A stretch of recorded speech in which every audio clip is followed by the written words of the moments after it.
Hello and welcome to the Secret Wealth Project. I'm Matt and this is Holly. Okay, so this is part 3 of the online arbitrage course for beginners. Okay, so the first video we went into setting up kind of things like Amazon and getting an Amazon account and getting all your basics covered. In video 2 we went into a couple of simple sourcing methods so you could source your first products, and then this video is going to go into the prep side of things. So it's all about prepping the products that you've bought. Our little cat is meowing. We're in here, darling. A little kitten. I don't know if you've seen her already. Here she is. Grab her all. So she's going to be on camera too. Hello. Hello, you're missing out. You want to be famous too, don't you?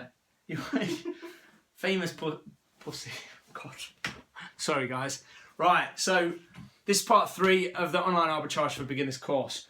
Prepping. It's all about prepping, okay? So once you've bought your products from Argos, Target, Walmart, eBay, Boots, TK Maxx, wherever you're buying them from, once you've bought them products, you need to get them prepped and sent into FBA, okay? So someone asked in one of the groups yesterday, I think it was, can't you just buy products from Argos or Tesco or wherever and then just send them straight to Amazon?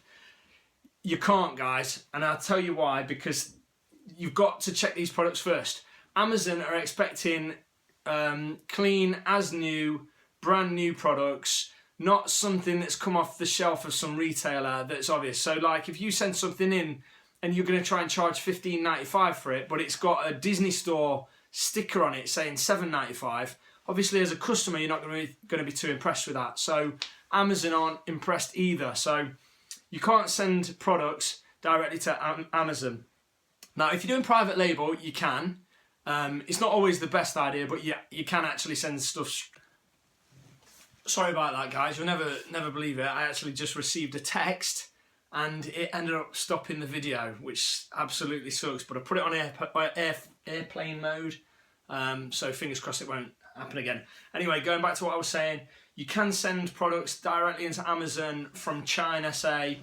Not always the most advisable thing, because if you later find out something's wrong with your shipment, then obviously it creates a few problems. It's happened to us once or twice, hasn't it? And it's been like a shipment going to the US, and obviously we've not got a base in the US, so we've had to use all kinds of kind of in-betweens, go-betweens, and mess around to make it work. But anyway, this is online arbitrage, not private label. So you can't send it directly to Amazon. You have to prep it, and that's what this video is going to cover. It's all about how to prep your products to make them eligible for FBA in Amazon. Little fish, she's knocking our little stack over. So we've got some products here, and Holly is actually more of an expert on this stuff than me. I should give you a disclaimer up front. This is the way we do it. I'm not saying you should definitely do it this way. I'm not saying it's the best way. I'm not saying it's the only way. This is just the way we do it. And at last count, we'd purchased about £50,000 worth of stock. That's not at Amazon price, that's at buy price. Over the last 2-3 months or so, I suppose it's since August-ish. Yeah. Since about August, we've bought about £50,000 worth of stock, and most of that we've prepped ourselves. So I'd like to think we kind of know what we're doing, and fingers crossed we've not really had any major problems with Amazon that we've caused. We always get the odd hiccup with Amazon, but a lot of the time it's, in my opinion, it's to do with them.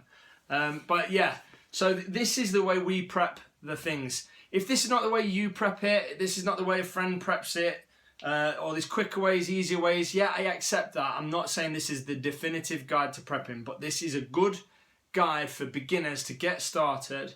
So you've sourced your products, your first products, you've got them in your hands, okay? What do you do now? Okay, that's what we're going to cover. So we've got a pile of products. Let's grab them whole. We've got these. None of these products are our products. None of these products we're actually sending into FBA. So Obviously, I did that for reasons as, like, obviously we don't want to tell everyone our products because then everyone's going to end up buying them or it could cause us issues. So, this is a plush toy. A plush toy, okay. So this is a good example of something we have to do. Then we've got a DVD box set, is it? Or is it some kind of gift set? Just a gift set. We've got some weird little, like, stand for iPads by the looks of it. We've got a CD, another DVD, a DVD box set. Yeah, this is not a DVD box set. Oh, what is that? It's just a gift set. It's got a notebook. Okay, it's a Call of Duty gift set. What kind of person must you be to want a Call of Duty gift set? A geek like me. Ben and Holly's. Who's Ben? Who's Ben? That's a joke. Her name's Holly. I'm Matt. Yeah. So this says Ben and Holly's on it.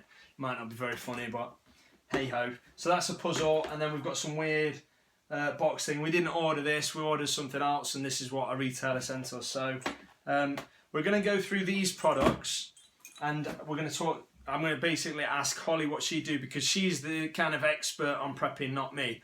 I've done a fair chunk of prepping. I'm all about learning everything myself and then kind of delegating it or whatever, or outsourcing it. So Holly's probably done the vast majority of the prepping as opposed to me. So she's probably the best person to ask, which is why I thought we'll include her in this video and we can ask her. So let's get started. So what prep? We've got some prep materials here as well. I mentioned these in the first video. These are things you're probably going to need to have. So there's some brown tape. You can buy this from places like, if you're in the UK, we get ours at the minute from BM Bargains. B&M we get it from, but pretty much everywhere sells it. You can get it from Asda. It's not the best price. So it's not as good either. And it's not as good. No, Asda's is not as good, but you can get it from there. So that's brown tape. You're going to need that for your boxers. Yeah, once you've filled your boxers, you obviously stick it on them. Have you got the other label sticker remover? Okay, so we've got a couple of different types of sticky labels remover. Some labels are very difficult to remove, okay, and you might need a little bit of help, okay.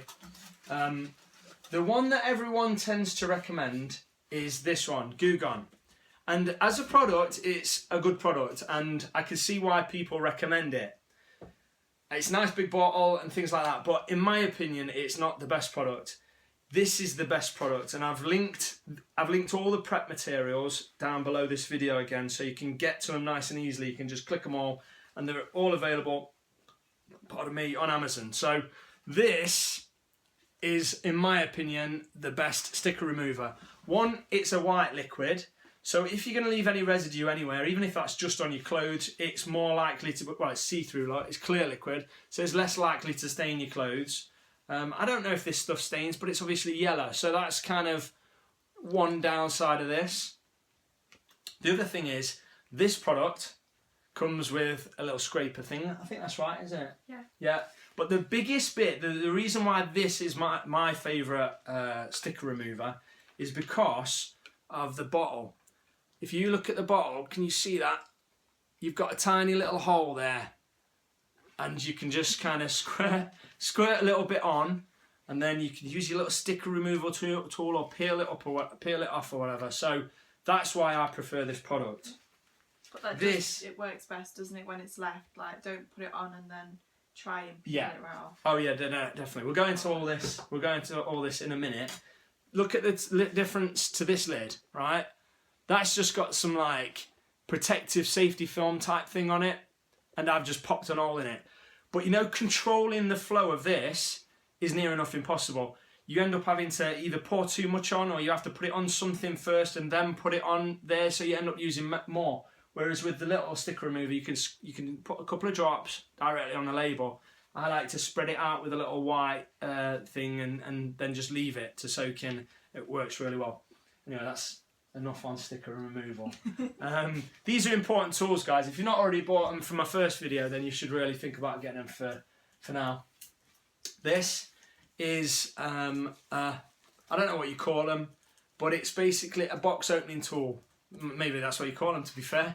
So you just put that little bit in there. Can you see there's like a little blade kind of thing? Let's see that little blade. That goes into the box. You can slice down the tape of the box and you can open it without damaging the products inside. It's kind of blunt, so even if you do catch the products, it typically won't damage them.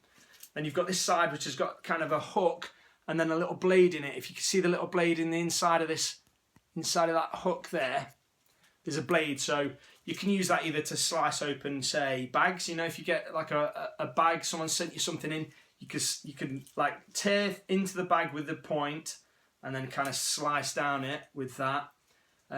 Or there's other little uses for this. Comes with a spare blade inside as well. These are good little tools, these are. Don't get one because they're like pens. You'll leave them and you'll lose them. That's why they're a good colour as well, because when you've got a pile of boxes, sometimes you can't see where you've got them, so they stand out really well. But yeah, get like a pack of 5, and then you could just have them laying around the house. Do you know what I mean? And if you put one down somewhere, it's like, oh, there's another, and you can pick it up. So they're another thing that are good. Do you want to tell us about these things, on? No? All right, I will. Okay. Any bags, anytime you use a poly bag, it's got to have a certain sized. If it's got a certain sized opening, you'll have to check what the current sizes are. It might be 5 inches or something like that. Check on Amazon. But if the bag you're sending in, a poly bag, has got an opening that's more than this certain amount, then it needs to have a suffocation warning sticker on it. So if, God forbid, any animals or kids or babies or something accidentally put it on their head, it at least tells mums and dads not to let the kids play with the bag. Do you know what I mean? It's like a warning, really. If your bag hasn't got one of the options you can have is some warning stickers. Okay.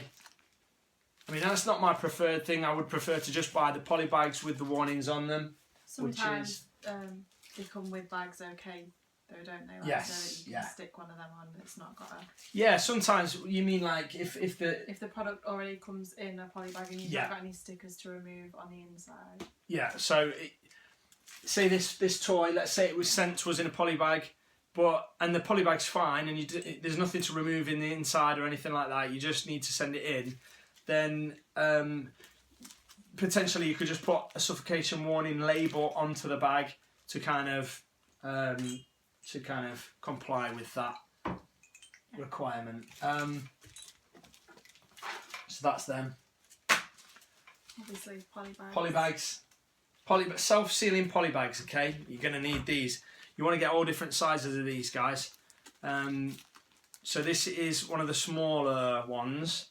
You can get them like really big ones, and sometimes you might need a really big one. But basically, you can see they've got a red strip on them. Pull the red strip off, this becomes sticky, and then you can literally fold it down on itself and it seals itself. Also, it comes with suffocation warning already written on the bag, so you don't have to worry about the suffocation warning side of things. These are awesome little bags. You're going to need a load if you're going to be doing lots of prepping, so make sure you buy some. Again, I'll link down in the description where you can get these from, because most poly bags don't tend to either have the self-sealing strip on, they end up being zip bags or something else, which aren't as good as these, and most of them don't tend to have the suffocation warning correctly on it. So you got to make sure you get FBA kind of poly bags. They're not called FBA poly bags, but they're specifically made for kind of FBA items. What next? Okay, so this is a tape dispenser. I love this. You don't like it, do you? I hate it. She hates them. Actually, I do hate it. She I really hate many things, but that I do. She hates it. But basically, you put your tape in there, and you'll have seen them use them. Like you kind of stick that side onto your box, and then draw it, and it sticks your box down for you, so you can seal your box up. It's not just a tape dispenser. I would get one of them. I like them. Holly doesn't. I'd get a pair of scissors. Holly would get a pair of scissors. Okay, but again, this is no rights or wrongs. You know, this is just the way we do it. This is not the way to do it. It's just the way we do it. Labels. again, we went over this in the prepping video, the beginners video, so you had time to buy everything that you'd need, but you're going to need some labels. Did you say about the printer? And yeah, if you can see, pop it down. It says Secret Wealth Project on it. I don't think you can see that, but basically you need a laser printer. I think a thermal printer will do it if you've got the right labels, but a laser printer is the one. Because the printer you've got now might be an inkjet, well then that's no good for Amazon. It's got to be a laser because it can't smudge. And laser doesn't smudge, I don't think it smudges at all. So, but if inkjet gets wet, it can smudge. So Amazon require the labels to be peelable, and they require them to not smudge. So you're going to need a laser printer and some peelable labels. Is that everything? That's pretty much everything, isn't it? With regards to like prep materials. So make sure. You're gonna need boxes. Yeah, you're going to need boxes. Oh, this brown stuff.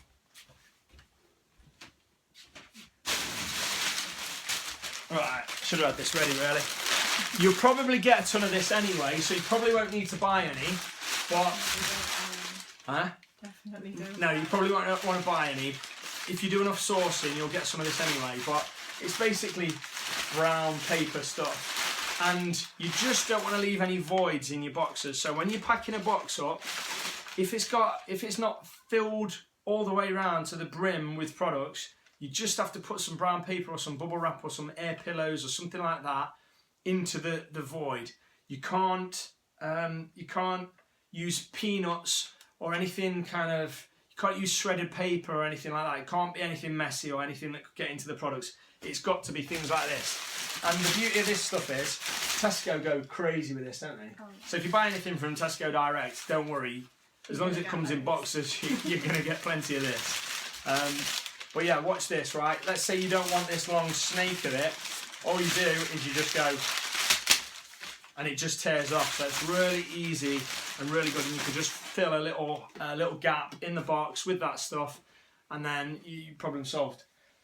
Right, so I'm going to stop talking. That's the prepping materials. Again, we went over this in the first video, but if you've not already got them, now's the time. Click the links below, buy your prepping materials, get them sent to you ASAP.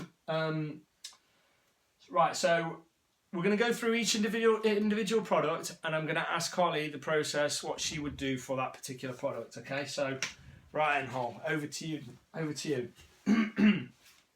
Okay, so with boxes, basically you just have to check that they're all okay, they're not damaged or anything like that. If there's any stickers on there that shouldn't be on there, obviously you have to take those off. Sometimes they'll just peel off, won't they? Yeah. Sometimes they're a little bit more difficult. Sometimes they are. You have to be careful with that sticker remover stuff though, because say it's a what do you call them? Say it's just a cardboard box. This is actually some kind of oil. So if you put that on a cardboard box, it's gonna mark it, and you're not gonna be able to send it in. So be extra careful when you're using the sticky label. So like with this, it's fine. It's shiny. It's just gonna wipe right off. And the next product as well. Yeah. If they wasn't peelable, then you could use sticky label remover for them. Because it's not gonna harm it or anything like that.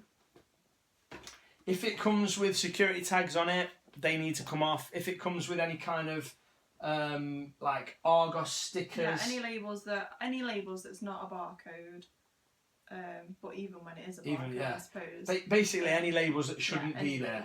Any labels at all. Like so, Argos they stick a load of stickers all over their stuff. They need to come off.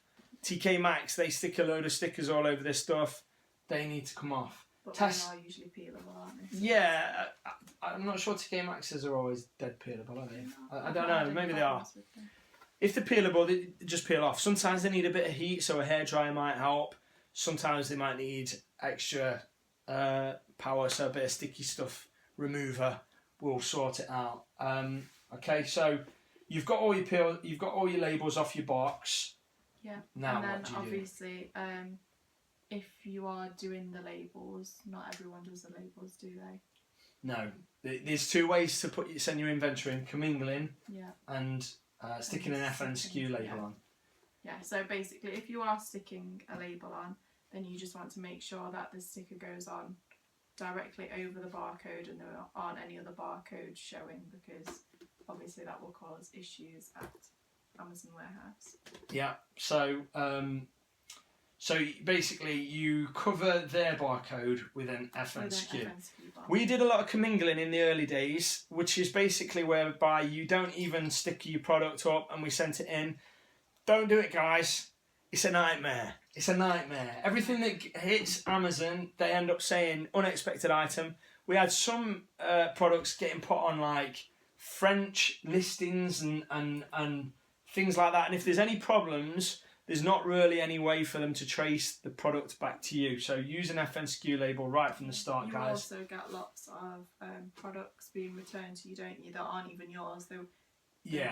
And you can tell they're not yours because they're not your poly bags, or they're not the kind of stickers that you put on. Yeah, well, yeah. Which is annoying to know that you sent in a perfect product and then you get a product returned to you that's clearly not your product, never has been your product, and it's got some kind of issue on it or in it that you wouldn't have sent in but somebody else hasn't because your inventory's been commingled. Then you've been kind of lumbered with that issue. So FNSKU label on, you take all their labels off, FNSKU labels on. Is there anything else you would do with that box? No. Other than check that there's no damage. Okay, so yeah, obviously you've got to inspect it. Don't send anything in with any kind of cosmetic damage. Amazon expects the products to be in giftable quality. So if the box is damaged, if the corner of the box is damaged, don't send it to Amazon. Not as new. Obviously, customers are going to get damaged boxes, but the way I see it is, if we send in brand new, good, perfect boxes into Amazon, then if they get damaged from Amazon to the customer, then you can't avoid that to a certain extent. Then it's down to the customer. Do they return it? Do they complain? Do they just accept it? But if I think it's a double whammy. If you're sending in damaged boxes, then obviously there's double chance for the box to be damaged and for you to get a return, or for you to get an unhappy customer. So just make sure all the boxes are perfect. And if they're not, at the end of the day, you're probably sourcing from retailers. They've got a refund policy, so use it. If the box comes damaged, Argos are terrible for it. They send you things in plastic bags, and they're all smashed up. And so it's like you end up returning more stuff to Argos than you end up keeping, And just lately, just the last couple of days, I've heard Tesco are starting to send things in bags. So if anyone at Tesco is watching, look, you've got a competitive advantage here. People like the boxes you send. Your products end up getting there in one piece, whereas Argos's don't. So don't chase Argos and do the bag things. Keep sending in boxes. Rant aside. Okay. So moving on from the box to this this DVD. It's pretty much the same process, to be honest. Same again. So you take the stickers off. Yeah. Put an FNSKU label on. Check there's no damage. Yeah. That's it. That's it. That's that one. Right. Move on to the next one. So we've got a plush toy. So this one, you would make sure that you took off any labels again, because they're only usually on the tags, but you don't want them on there. And then you would stick your FNSKU label over the barcode on the tag, and then pop it into a poly bag. Okay, cool. So obviously check there's no damage on this as well, but it's very unusual that there's any damage to. That is the beauty of plush toys. Yeah. They never come damaged. They always come kind of perfect, or usually. Obviously, if you smoke or anything like that, or you have a fry up the day before you send the items in, don't keep your plush toys anywhere where they're likely to start smelling of smoke or smelling of fried bacon and eggs, because you wouldn't want your 5-year-old kid to get an Elmo doll that smells like sausages. You don't want a sausage smelling Elmo. Do you know what I mean? So keep it away from the sausage smells. Yeah. You know what? Another little pointer. You know what I like to do? I always like to have a good few plush toys. They're a good seller. They're a good year-round seller. Have a nice few good plush toys ready. Have 20, 30 when you're doing a shipment, and you can. They're very good for that, aren't they? They're great for void filling. So if you want to get as many items into a box as possible, okay. Instead of using this brown snake paper stuff, you can use these. And I've not heard anyone say this. I mean, it's kind of obvious, so I'm not going to be like, right, here's an amazing tip you only heard here. But it is a tip we kind of picked up ourselves. So if other people are talking about it, we've not seen it. Yeah. But yeah, use Plush Toys as void fillers. Or if you've got like a semi-fragile product, you could put it literally, surround it by Plush Toys, and then you know it's getting to Amazon in one piece. So that's another good tip for Plush Toys. The other thing is you have to be careful what size polybag that you put them in. You can't put this in a giant polybag. No, you can't have flappy sides. Good point. Oh yeah, I think. Is it 3 inches? It might be 3 inches. You can't have the polybag go over the edges of the product by more than 3 inches. I think it is 3 inches. Maybe it's 3 inches. So basically, you want the polybag to be kind of tight around your product. You don't want flapping. You don't want to put it in a bin bag size polybag for something like that. Folding them up almost and putting them in a smaller one than putting them and having flapping bits all over the place.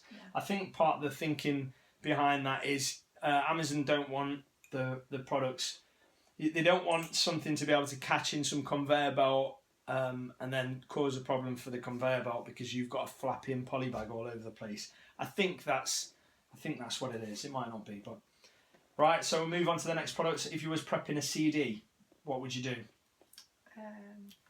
First of all, I would say be careful with CDs because you can't always add them to your inventory. You can add them to your inventory, but when you try and send them in, it doesn't let you. It becomes very difficult. So just make sure you check it. So this is actually a product that we ordered and can't send in. Yeah, we ordered and can't send in. Maybe you can send it in now. We've not tried, but basically, it's a product we ordered and you can't send, and that's just a quirk we've noticed with some CDs and DVDs. Yeah, this Breaking Bad DVD box set, we ordered them at the time we ordered them, which is a while ago now. Yeah. You couldn't even send them in, so we've sitting on a load of dead stock really. But we could always eBay them. We could always do something with them, so we're not going to worry about it. But a lot of things that you can't send in at one time, if you give it a couple of months, you usually can send it in at a later date. But with CDs, it's pretty much just the same as your boxes. You take your stickers off, put your FNSKU label over the barcode, check there's no damage, obviously. Yeah, so they're nice and easy, aren't they? Yeah, they're nice and easy. So next one, that's just another box. So same again. Pretty much all the same. You just want to make sure there's no stickers, no damage. I tell you what we've not got an example of, but it's important. But Amazon usually tell you if there's any prep needs doing that's a bit out of the ordinary. But let's say you've got a box and it's got a toy inside, but the toy is exposed on the inside. Sometimes Amazon want you to polybag them, don't they? Is that right? Sometimes they want you to polybag them. Sometimes they want you to tape them. Tape them? Tape that. Yeah, I've seen that. What does that mean? You can get Amazon to do it for you. But what are they taping? The product into the box. Yeah. Do you remember those little car things that we got, and you made the car and little bits came off? They want you to just stick the little bits, make sure they don't fall off. But a lot of products, they already come with it taped in anyway. Yeah. Because obviously the people that are selling it to you already don't want. But usually when you're creating your shipment, they will. They'll tell you. They'll tell you. After where it says prepare, I think. Yeah. It'll tell you anyway, and it'll give you the option for you to do it or for Amazon to do it usually. So, it's a box. Yeah. And then that one is another box, and it's just got a sticker on it. So you'd remove the sticker. Remove the sticker there. And then you would FNSKU it up, and then you'd put it in your brown box. Okay, so that's kind of that side of things. So when it comes to the actual boxes, what do you want to do? So say you've got a load of products, what do you do? You want to get as many products into your boxes as you possibly can, even if that means trying a bunch of stuff in there and then having to take it all back out because it just doesn't fit right. And I don't know, you get better at it, don't you? The more you do it, you get a lot better at it. But you literally just want as many products in one box as you can, which is why these are good to fill voids. Yeah, absolutely. Because sometimes you've got to think, if you're sending in a box this big, a brown box that big, but your products are kind of this big, chances are you're not going to be able to get 6 perfectly. Even if you've got 6 to send in, you're not going to fit 6 of your smaller boxes perfectly in that box unless it was made for it, which it almost certainly won't be. So in them circumstances, that's when it would be good to either use void filler or use like a plush toy or something like that. Bigger boxes are much better than smaller boxes as well, aren't they? Usually. Yeah, big boxes within reason are better. Yeah, you can't have them too big. We should have probably got those before we did this. Yeah, we should have probably got some boxes to show you, but you know what a brown box is. Get as big a box as you can, not one that you could live in, but you know, just like a brown box, and then chuck your products in. Don't chuck them in. Put them in there neatly. You know, think about damage. I think is it a 3-foot drop test or something? There has to be a 3-foot drop test. So basically, if you dropped your box from 3 feet, would anything inside get damaged? If it would, then maybe you want to consider repackaging it with some bubble wrap or something like that. There are other kinds of things you might have to do, like bubble wrapping or shrink wrapping. There's some certain products that might need a little bit more prep, but what we've just covered will cover probably 99% of your products you're likely to send in. So you might have a few other little bits and bobs to learn, but these are the basics. So that gets you started, and this course is all about the beginner. So, so you've got your box, you filled it up. Yeah. What do you do at that point? You have to go on to Amazon, don't you? Yeah. Go on. Okay, so you're gonna have to have done this before. Before you fill your box. Before you fill your box, because it's much easier to print your labels off that way if you are doing it that way. You're not doing commingled. So you'll set your shipment up, you'll print your labels off, you'll sticker everything up, and then you fill your boxes. You put your packaging in if you need any. And then you're going to have to weigh them. You're going to need to weigh all of your boxes. First of all, you've set your shipment up in Seller Central. Yeah, you've set it up, but you do that before you pack your boxes. Is that easy enough to do? Oh, yes. Yeah. So you just follow the steps. I mean, ideally, we would create kind of a screen capture video showing that. If you guys need that, let us know. Yeah. And that would go on perfectly as a part 4 video. If you're okay with that, and don't worry about it, just carry on. But if you want us to go through that process, we'll do a screen capture video for part 4. If you're okay though, and if I don't hear anyone moaning like how do we do it, then we'll just assume that it was self-explanatory. So you set your shipment up within Amazon. To be fair, it's probably not self-explanatory if you've not used Amazon before. So should we do a part 4? Yeah. Okay.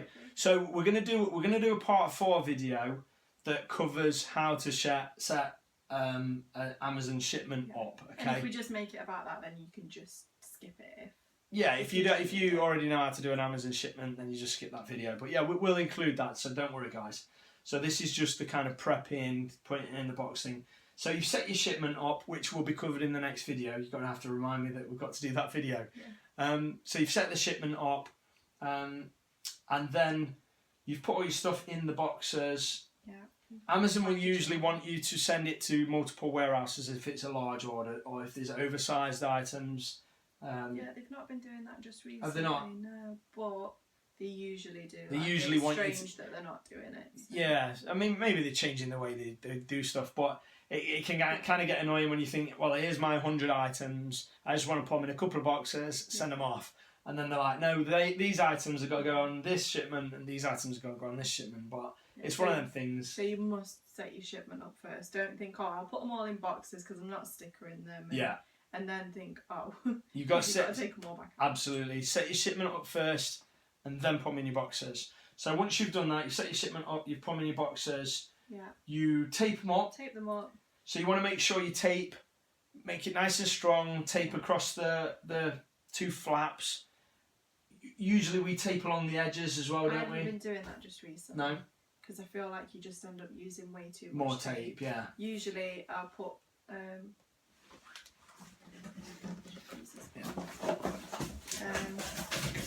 so I would put one just over there, where they are, over there, and then just some over there. I'd go over a couple of times over that because obviously you don't want it popping open if it's quite a strong box. If you've got a heavy box though, what I was saying is you'd seal these. You'd seal these side bits up as well. I mean, if you had a lot of valuable stuff in there and you want to be really certain, then I mean you could get really crazy and start doing it all over the place. But it's probably unnecessary. You probably just need the main bits done and at a push these kind of bits just to make sure it's nice and secure. But also one thing that I would always do, even if your box is absolutely full to the top, that brown paper that Matt showed to you before,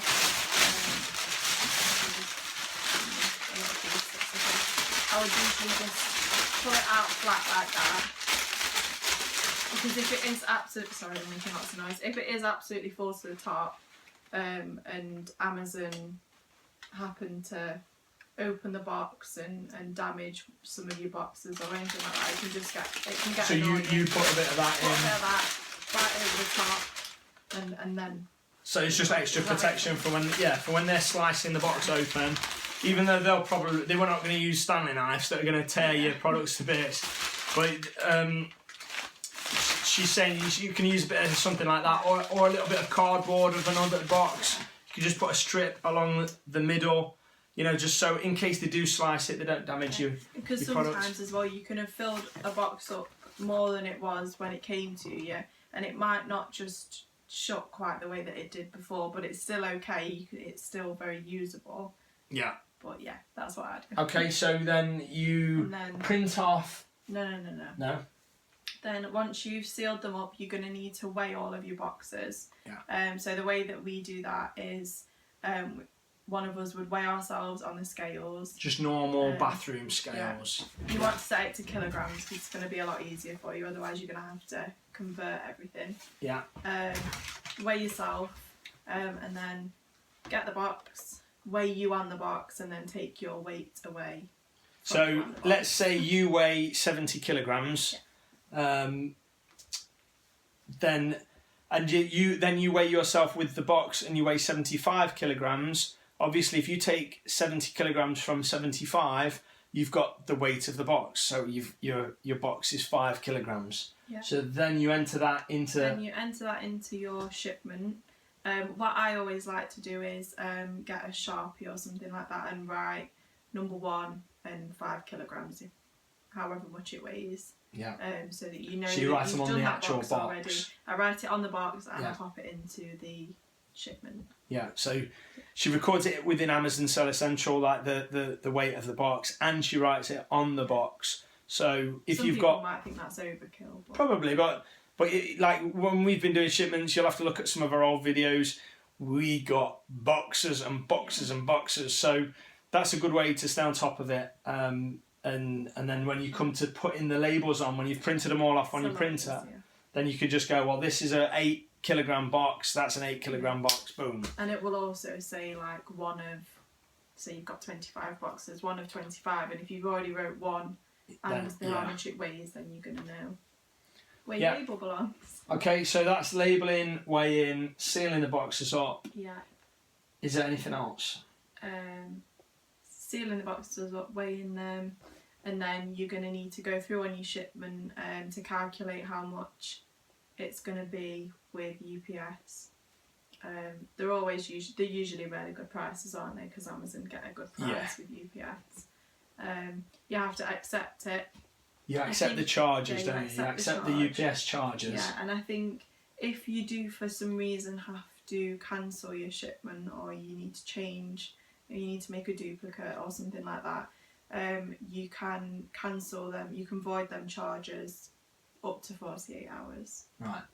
Which is something nice to know, just in case. Absolutely, yeah. Anything you know, just share. It's all about sharing the wealth here. This is a secret wealth project, and this is what I usually say when I'm ending the video. I'm not ending it but we're here to share with you. You know, this is us pouring our hearts out, pouring our thoughts out. So share everything, Hall. Yeah, so we've entered the weights. We've done all the shipment. Everything's set up. Then you've accepted your charges. Yeah. Then I know the answer to this question, but I'm going to ask it because beginners probably won't know the answer to this question.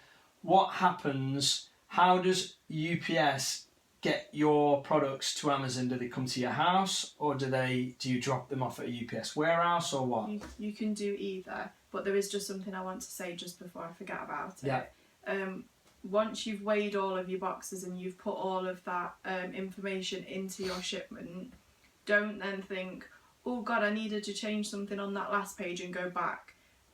Because if you've not wrote it on your boxes, you're going to have to go through the whole process again. Right. Of weighing your boxes. It will lose your information if you've not accepted your charges and all of that. Right, so this is probably something... Cat's falling off stuff. So this is probably... Here she is. There we go, look. She's jumping around. What are you doing? Yeah, but it can be really annoying. You know, say you've got like 45 ships, 45 boxes in your shipment, and then you've weighed it all. It's taken you ages. And then you happen to click off it because you needed to do something somewhere else.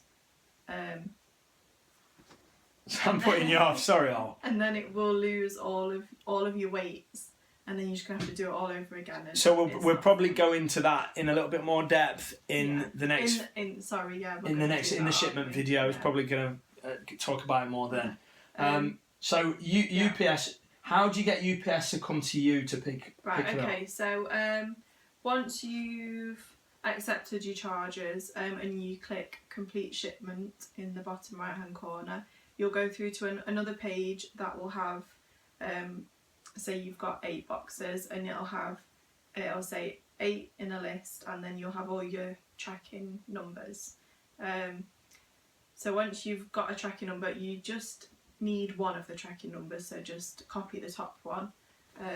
I had a UPS man on the phone really laugh at me once because I'd done a shipment and it had got, I think probably, if I remember rightly, it had got 32 boxes on it, and I'd copied every single one of the tracking numbers and done what I'm going to tell you to do next, and he thought that it was absolutely hilarious that I'd done that because he'd never seen anyone do that before. But I thought you needed them all. So you only need one tracking number from your individual shipment, not even if you've got like 30 boxes, you only need one. Just one. Right. So then you call UPS. Or you enter it into the website. You can do it on the website. It's usually a lot easier that way. You just go to type into Google UPS UK, and you need to make sure that you are on the UK one, because otherwise you'll do it all and realise that you need a zip code instead of a postcode. And that won't work. So make sure you're on the United Kingdom one. On the left hand side there's there's lots of options, and one says schedule a collection. So you schedule the collection. You'll schedule the collection through the website. It's pretty easy. Like once you've clicked onto that, it's quite self-explanatory. But we'll probably do that in.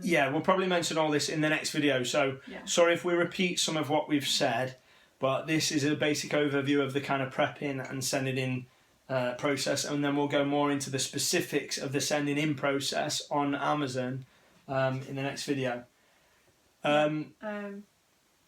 And then basically you just follow it, you follow all the steps, you tell them where you want it picking up from, whether you want it at your front door, your back door, you can give them all things like that.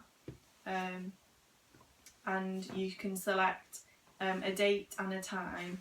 Now if you're wanting to do a shipment on that day and you want them to pick it up, you're going to need to do it before 11 AM. Right, okay, so same day shipment. If you finish the shipment, you've got to schedule a pick-up before 11 AM that day for them to come that day. You're not going to be able to get them to come the same day. Would it usually be next day then? Yeah, then it will be the next day, and you can put from 9 till 5. Is that just Monday to Friday, or...? Monday to Friday. They don't pick up at weekends. No. Okay, so is that everything? I feel like that's everything. I feel like I've talked a lot. If we've missed... No, you've not, don't worry. If we've missed anything, obviously we'll mention it in the next video. But I think that's basically the overview of the process. If there is anything missing and you're really itching to do a shipment, then just go for it and Google whatever you've got questions of, or just ask in the comments below and I'll happily answer. I answer every comment I see, so we'll happily answer them. And if I don't know the answer, Ollie will know the answer, so we can always help you out down there if there's something we've missed. So yeah, I think that's really it. You just wait a few days and hopefully, fingers crossed, Amazon haven't lost anything and everything goes live and it's good to sell. Quick update, Hol, while we've got you on camera, because I do struggle to get her on camera. She's a bit camera shy, she doesn't like it. So I've done well to get her on this to actually talk about it. But I said, look, Ollie, you're the expert, not me. You've done more prepping and sending in than I have. What was I going to say? My things, I think. Oh yeah. I was going to talk about a business. So Holly, a few weeks ago, she sold her gains in her ISA. She cashed in about £270, I think, was it? Something like that. And she's purchased her first bunch of products.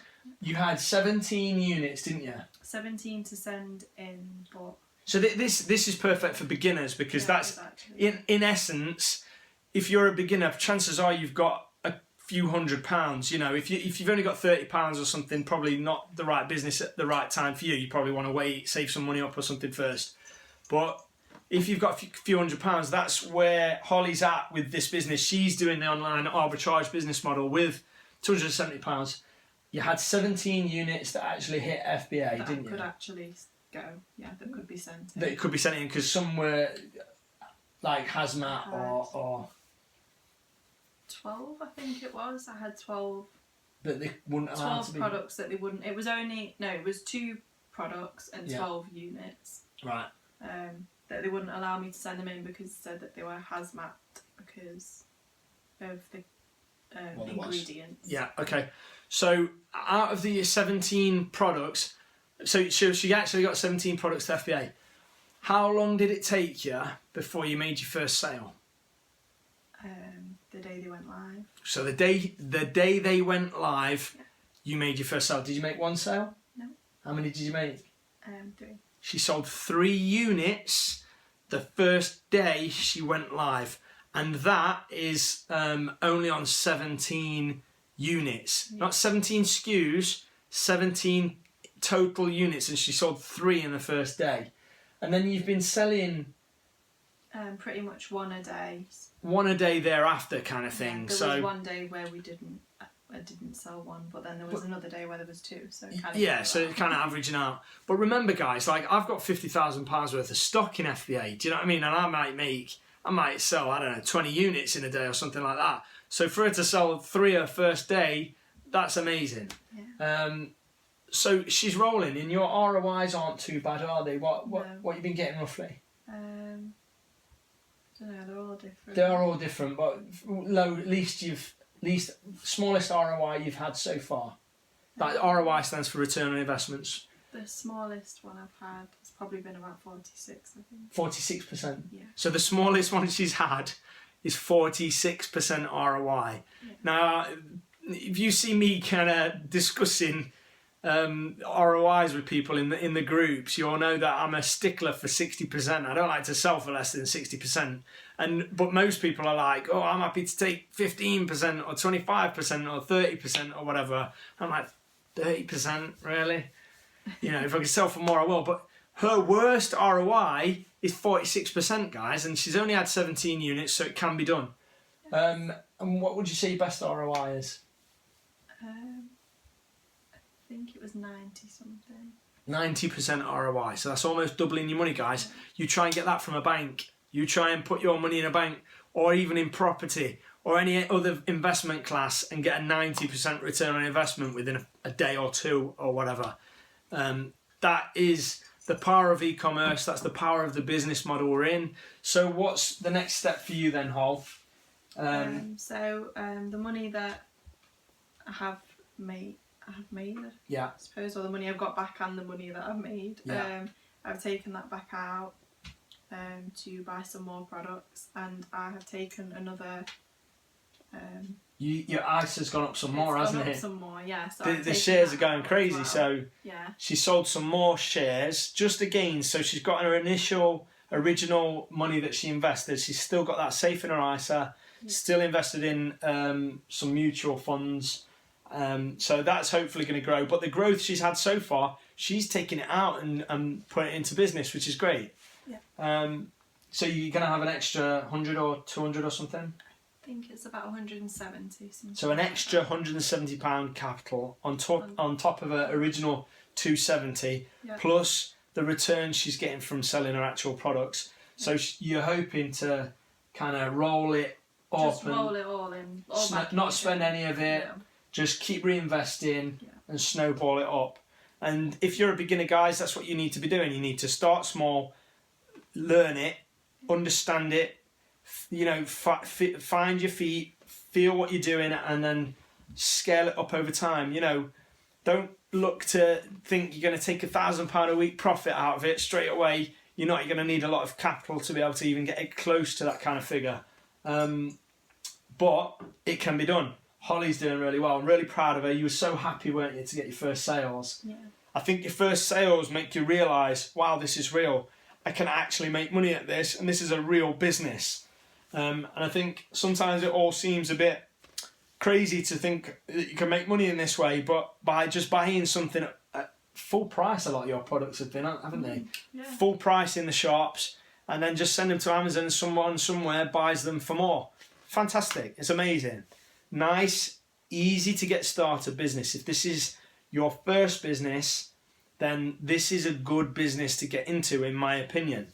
It comes with its downsides and risks, as does any business, and it's only right to start when it's right for you. When you could afford to lose the capital you invest, when you could truly afford to lose it, that's probably the kind of money you should be playing with at first, I think it's just important as well to go wide and not deep at first. Yeah, as well, to figure out what's good, what's not, what works. Don't buy 100 units of one thing, buy 1 unit of 100 things, or 3 units or 5 units of 20 things. Go wide product selection rather than deep. And I think that's going to matter more so in the new year. So if you're watching this at the end of 2016 and you're thinking what comes after Q4, you probably want to get... Sorry? I shivered. I don't know if anyone saw. You probably want to get nice and wide with your product range. So that's really it. When it comes to prepping, we hope we've covered everything for you. We hope we've done a good job. If you've got any questions, feel free to post them down below. If you appreciate the time me and Ollie have taken out of sourcing, and boy oh boy is it like shooting fish in a barrel at the minute. We've been scrounging around for deals for months, and then the last couple of days things have gone absolutely wild. There's so many deals, so much potential profit to be had right now, guys. And we've taken our time to make this video for you instead of sourcing deals. And for example, the Tesco 3 for 2 offer goes off today. So really, I should be there hitting Tesco 3 for 2, but this is how much I love you. So I hope you appreciate it. If you do, click the thumbs up down below and subscribe if you want to see more. Let us know what you thought to the video, and if we've missed anything out or you've got any questions, like I say, comment down below. Really, really appreciate you spending this time with us. As much as we've enjoyed making it, I hope you enjoy watching it. If you don't, again, sorry. And we'll see you in the next video. This has been Holly. Yes, we've got her on a video. This has been Matt, and this has been the Secret Wealth Project. Hope you've enjoyed it. Hope you get a lot of value from it. We will see you in the next video. Good night. Or good day.